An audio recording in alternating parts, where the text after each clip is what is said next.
Hello and welcome to all our viewers in Nigeria and around the world to a news cycle on Global Television, coming to you live from the nation's capital, Abuja. I am Uyi Agumofwebe. A quick reminder that Global Television is on DSTV, channel 365, and free to air on Nightcomsat. President Bola Tinubu has submitted 4 tax reforms bills to the House of Representatives for consideration and quick passage. In a letter read at plenary by Speaker Abbas Tajuddin, the president said the bills were designed in line with the objectives of his administration. The bills are the Nigeria Tax Bill 2024, which is expected to provide the fiscal work for tax in the country, and Tax Administration Bill, which will provide clear and concise legal framework for all taxes in Nigeria and reduce disputes. President Bola Tinubu has reaffirmed his administration's commitment in fighting Nigeria's insecurity. He stated these while delivering a keynote address during the inaugural international lecture organized by News Agency of Nigeria in Abuja. Global Television will bring you details of that story in our 8 o'clock news broadcast. Let's turn to other stories now. High Court of the Federal Capital Territory in Maitama, Abuja, has issued a public summons against immediate past governor of Kogi State, Yahaya Bello, to attend court and answer to a fresh 16 counts pending against him. By the summons, Bello is to attend court on October 24. In response to the summons and for his arraignment along with 2 other defendants, Justice Marian Aneni issued the order for public summons in a ruling following an application by the Economic and Financial Crimes Commission, EFCC. Justice Aneni ordered the EFCC to publish the public summons in a widely circulating newspaper. The National Association of Nigerian Students, NAS, has rejected the National Examination Council, NECO's 50,000 naira fee for reprinting of certificates. It was earlier reported that the new policy was announced in a statement by NECO on September 30, 2024, by the Registrar State, Dante Wushishi. The statement says the 50,000 naira fee for certificate reprint is subject to periodic review and the reprint request, and will only be approved within 1 year of the original certificate issuance. Ahead of the October 5 local government election in Benue State, Governor Hyacinth Alia has declared Friday, October 4, a work-free day. Alia declared in a statement by his Chief Press Secretary, Chesu Kula, and made it available to newsmen in Makurdi, the state capital, that the work-free day is to allow the electorate to travel to their respective local government areas to exercise their franchise. He emphasized the importance of active participation in the electoral process, encouraging all citizens to take advantage of this work-free day to exercise their civic duty. Zamfara State Police Command has arrested 6 foreigners from Burkina Faso and Niger Republic in connection with illegal mining and banditry in the state. The State Commissioner of Police, Mohammed Dalijan, while parading the suspects at the command headquarters in Gusau, Zamfara State capital, says 3 suspects who are from Burkina Faso were arrested along Anka local government, where the late bandit kingpin Halilu Sububu's mining site is located. Global Television's Queen Agaba has the report.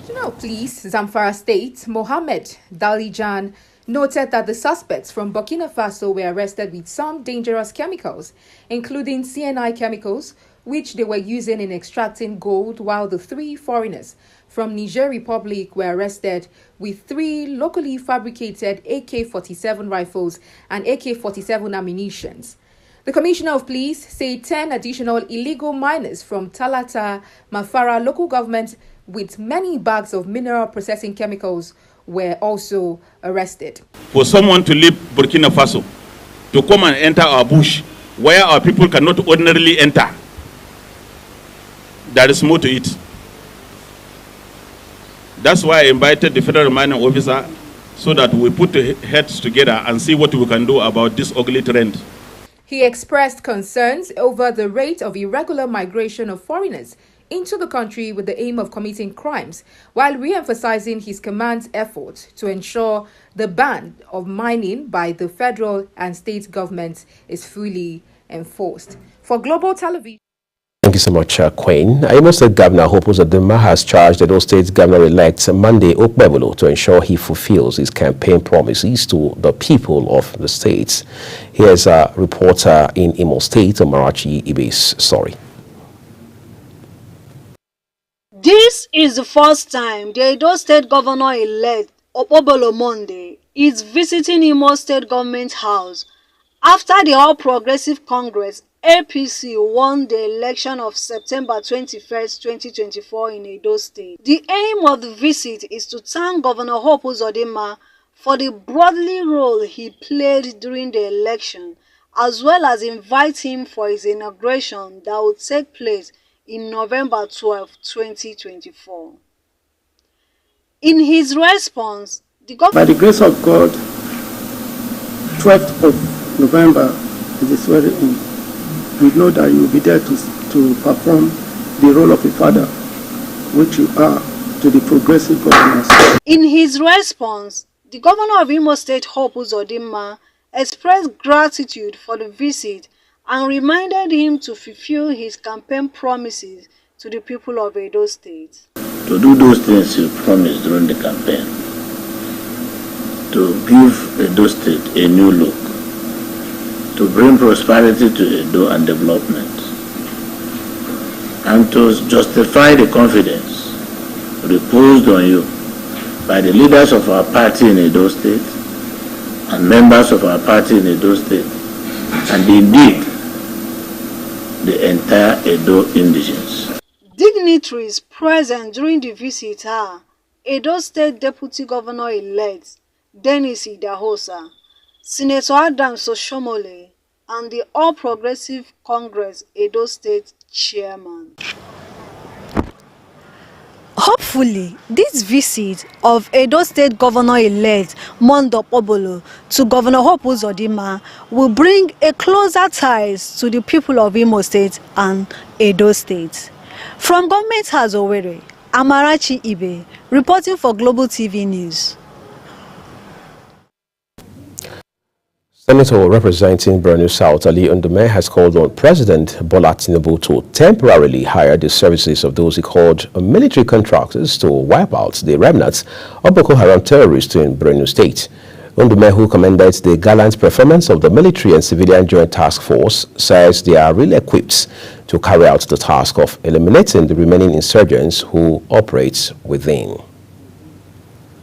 The British High Commissioner to Nigeria, Richard Montgomery, has celebrated the first African cadet to win the International Cadet Sword of Honor from the Royal Air Force College, Cranwell, United Kingdom, David Sangokoya.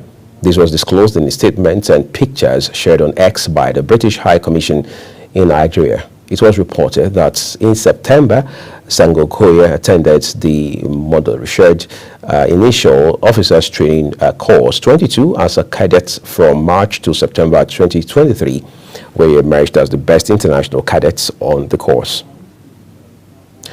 The House of Representatives has rejected the planned conferment of the Commander of the Order of the Federal Republic, CFR, on Tajuddin Abbas, Speaker of the Green Chamber.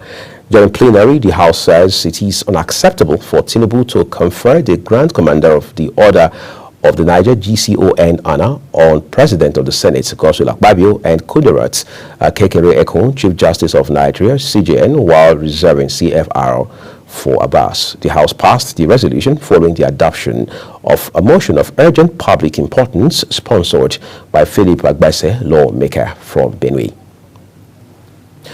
The Nigerian Meteorological Agency, NIMET, has predicted thunderstorms from Thursday to Saturday across the country. NIMET's weather outlook released in Abuja envisaged thunderstorms over parts of Adamawa, Taraba, Sokoto, Kebbi, Zamfara, and Kaduna states during Wednesday's morning hours. The agency says thunderstorms are expected over parts of Bauchi, Adamawa, Kaduna, Katsina, Taraba, Yobe, Zamfara, Borno, and Kebbi states later in the day. A federal high court in Abuja has dismissed the application by the Managing Director and Chief Executive Officer of the Telecom Satellite Television Service, TSTV, Dr. Bright Echefu, seeking to stop the Inspector General of Police from investigating him on an alleged 2 billion naira fraud. Justice Ian Geko dismissed the application for being frivolous and lacking in merits, as the police have the powers of investigation under Section 4 of the Police Act. The judge held that it was rank of the TSTV chief executive to seek court's protection to shield himself from being probed over a petition against him on alleged stealing and misappropriation of the sum of 2 billion naira investment fund into his company, TSTV. You're watching News Cycle on Global Television, coming to you live from Nigeria's capital, Abuja. When the news returns, World Bank partners Ministry on Maritime Sector Development. Details of this and more for you right after this short break. Please stay with us.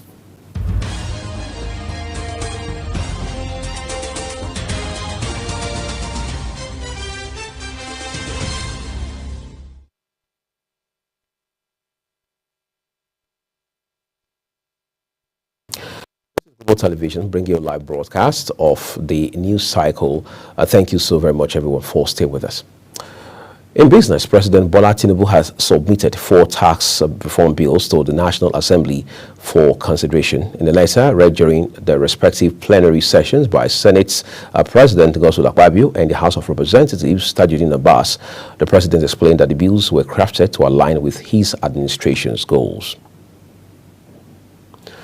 The federal government has announced that it will commence implementation of the $750 million World Bank-funded rural electricity projects in November. Managing Director of the Rural Electrification Agency, Abba Aliu, disclosed this in Abuja. The federal government says the project will provide over 17.5 million Nigerians with new or improved access to electricity through distributed renewable energy solutions. A former acting governor of the Central Bank of Nigeria, Folashodun Shonubi, has told Justice Marian Aneni of the Federal Capital Territory High Courts in Maitama, Abuja, that intrigues and politics were involved in the Naira redesign exercise carried out in 2022.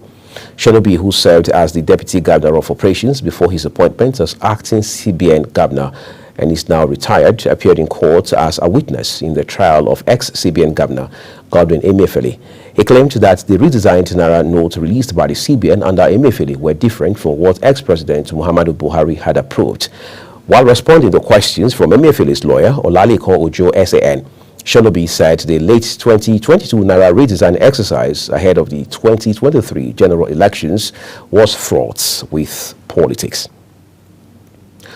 The World Bank Group has expressed its desire to collaborate with the Ministry of Marine and Blue Economy to develop Nigeria's maritime sector. Announcing this in a statement, an aide to Minister of Marine and Blue Economy, Ismail Omikdon, said the move is in line with the vision of the ministry. Leading a team of the World Bank Group on a courtesy visit to the Blue Economy Minister, Adegboyega Oyetola, Leah Segat, said the visit was to discuss the government's vision for the development of a sustainable and integrated blue economy and sustainable fisheries. Determined to arrest the spate of divestments in the nation's oil and gas sector, the federal government has announced a new fiscal regime with a wide range of tax exemptions in the industry. Minister of Finance and Coordinating Minister of the Economy, Wale Edun, says the fiscal incentives were aimed at revitalizing Nigeria's oil and gas sector. The Value-Added Tax Modification Order 2024 introduces exemptions on a range of key energy products and infrastructure, including diesel, feed gas, liquefied petroleum gas, compressed natural gas, electric vehicles, liquefied natural gas infrastructure, and clean cooking equipment. The Economic Community of West African States, ECOWAS, Parliament has called on the regional parliamentarians to step up efforts towards ensuring West African women's financial inclusion and investment to promote female entrepreneurship and economic empowerment. The Parliament Speaker, Momato Ibrahima, spoke at the closing ceremony of its third extraordinary session and second parliamentary seminar in Lomé, Togo. She said the Parliament is committed to addressing the myriad challenges militating against the West African women who are represented by the ECOWAS Female Parliamentarians Association. And in sports, Super Eagles interim coach Augustine Eguavoen has outlined the conditions under which he might accept a full-time role. Eguavoen, who is currently tasked with leading the team through the 2025 AFCON qualifiers against Libya after securing 4 points in the first 2 matches, stated that he would consider a permanent position only if certain requirements are met. He explains that these include a long-term contract, patience, and consistent support from the Football Association. The 3-time head coach Eguavoen bemoaned not having been given enough time to fully carry out his vision for the squad. Barcelona is reportedly contemplating a move to bring Brazilian superstar Neymar back to the Camp Nou. As reported by Spanish publication Sports, the potential transfer is being considered an alternative option should the Catalans fail to secure their primary targets, Erling Haaland from Manchester City. Barcelona have identified Haaland as what they called their top priority for the summer of 2025. However, the possibility of reuniting with Neymar presents an intriguing opportunity. Quite interesting.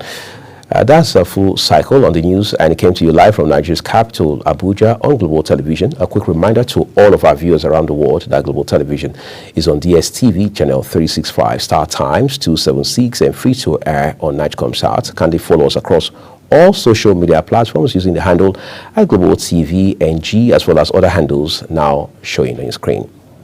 I am Uyag Mofwegbe saying a big thank you to you for watching. Coming up at top of the hour is Big Talk with Edika Michael. Have a great time watching.